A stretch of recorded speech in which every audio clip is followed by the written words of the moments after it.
way to go get a car that I've ran in the past before and I enjoy. But the one I ran was extremely rotted and it just wasn't really an overall good experience. I did run it Pro Mini, but I always wanted another one that wasn't as rotted. So what we're gonna do right now is we're gonna go take a look at another one, and if it's not as rotted, hopefully buy it. Now this one does have a factory V6 motor, so I won't have to do a motor swap, which is a little bit better for me because I don't have any motors that would fit mini rules right now. But let's go take a look at it. So if you guys haven't guessed it, we've bought ourselves another Firebird. This one here actually looks to be in really good condition.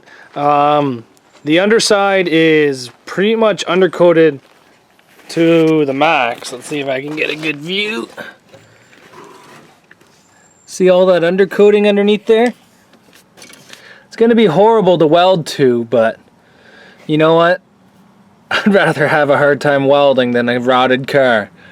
Buddy sold it because the gas tank is, the fuel pump's rotted, not working.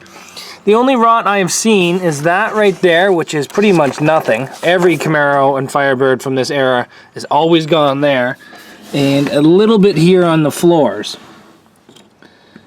That's where the trailing arm comes in. Right there on the floors. Which, you know what? Almost every Firebird I've ever seen has that. That's easy to fix. Interior is actually in pretty good condition. It's a red power windows, power locks car, but apparently this thing was stored inside for quite some period of time.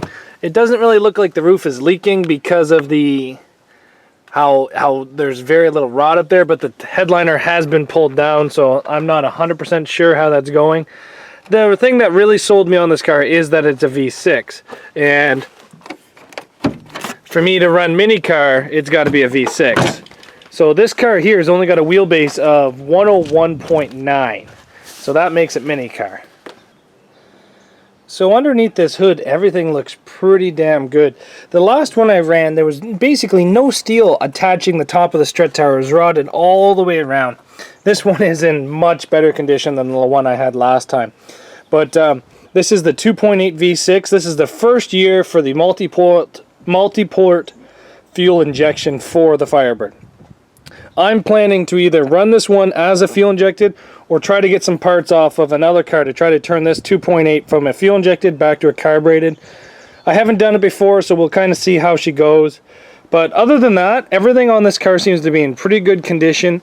You know what, it's in such good condition that we might actually just try to put this one on the road. Maybe for a 10-day and see how she goes, put a new fuel pump into it. The gentleman that we got it off, said there is actually a fuel pump in the back seat. I haven't taken a good look for it, but maybe it's in the trunk, but he says there is a fuel pump in the car, so that could probably be the reason why this thing was parked. This thing has not been driven in 12 years. It has been driven in 12 years, but has not seen a winter in the last 12. And then the last 3, she's been parked solid. So overall, this thing's in pretty good condition. And as you guys know, I love running rear-wheel drive mini cars, and this is a rear-wheel drive mini. Wheelbase of 101.9 and a V6 make this thing mini. But we'll see how she goes, and I guess first things first, that we're going to see if she runs with the fuel pump, and if not, I guess she's a derby car. If she does, then let's put a 10-day on it. But no matter what, this will become a derby car one day. One day.